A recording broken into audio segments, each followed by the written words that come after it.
Alright, so here we are. We got everything wiped down, we got everything scrubbed up. What we're going to do is we're going to start our reassembly process now. And what I'm going to do to start first, we're just going to reverse our order.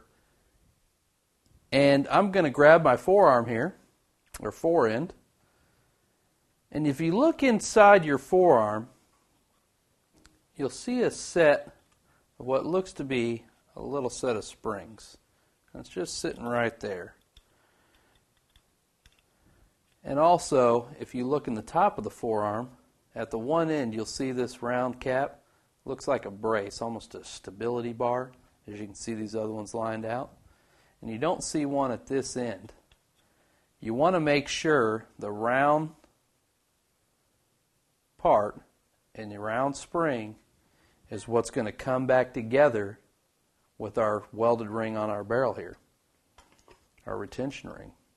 And we're just going to set that on the barrel, and we're just going to slide that together. And I just kind of like to give this a decent pop. It's probably seated on there correctly right now, but I just give it on there just to know that I've got zero play.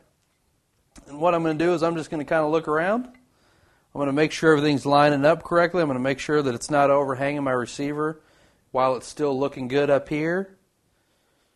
Make sure I've got nothing inside obstructing my hole inside my forearm, because that's where my tube is going to go.